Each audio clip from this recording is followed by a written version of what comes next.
बिस्मिल्लाहिर्रहमानिर्रहीम अस्सलाम वालेकुम दोस्तانو उम्मीद लرم چې تاسو په روغ جوړ او خوشاله وي او ژوند په ماسو کې دوستانو نازیه اقبال چې کوم کسان کوهستان کې اوبو وړیو هغه خاندان ته 5 लाख रुपए امداد اعلان وکړو دوستانو هغه خپل بیان کې نو څه خبرې ریکارډ کړې دی بلکې ټول معلومات په ویډیو کې شریکو او کته تاسو ټول معلوماتو باندې ځان خبرول غواړي مونږ ویډیو ځان ستر اخیره پورې وګورئ او چې مونږ ملګری مونږ په چینل باندې نوی دي هغه دې مونږ چینل مخه ځان سبسکرایب کړئ ټلې نشان دی وای ताकि موږ راتلونکي معلوماتي ویډیو تاسو ته اسانه سره ملاوي شي دوستانو نازیه اقبال چې پښتو مشهور سندرغاړی دی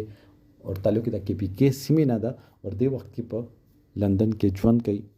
هغه خپل بیان کې وایي چې زه ډیر زیات خپه شوم چې کله ما دا دوی بے بسی او کتل چې دوی دومره بے بسه ویلاړ دي او دوی شپږ کسان دي چې 15 اوبو وړلو یو چې ځان نه رسید او کړي هغه خلکو بچ کړو هغه ډیر انتظار وکړ چې هلیکاپټر پر راشي موږ به ست طریقې باندې بچ پوشو خو دوستانو د اوبه چې کله هر رسی کنه نو دې کې وسپنې وی لرګي وی کانی وی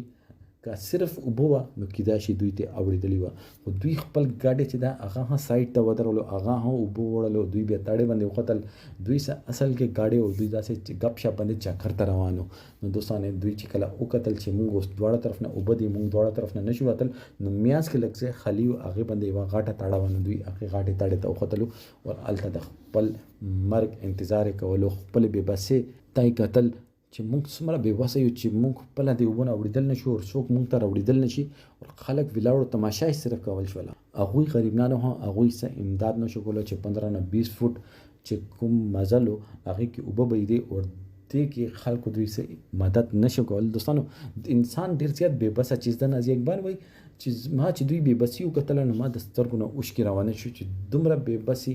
ما لعنت توبګانې وشتلې ما دوی دې پر دواګانې وکړي چې الله پاک ستر کې باندې دوی بچ کا خو دوی کې یو کاس پاتشو او پنځه چې دی هغه د دنیا فانی نه رخصت شو او روبي وړل هغه لا شونه لاندې دی ملا شو الله پاک دوی کور ولته د زړه صبر ور کی الله پاک دوی ته جنت الفردوس ور کی چې دوی ته الله پاک د جنت الفردوس کې چې کوم سخت وخت دوی تیر کړي دي هغه په اجر باندې الله پاک دوی ته عالم مقام ور کی دوستانو دوی مور پلار باندې ډیر زیات سخت وخت دی هغه سخت وخت پر نازیه اقبال وای چې ما دوی آری وکاسته پر 5 लाख रुपए دوی کور ولته مې واسطه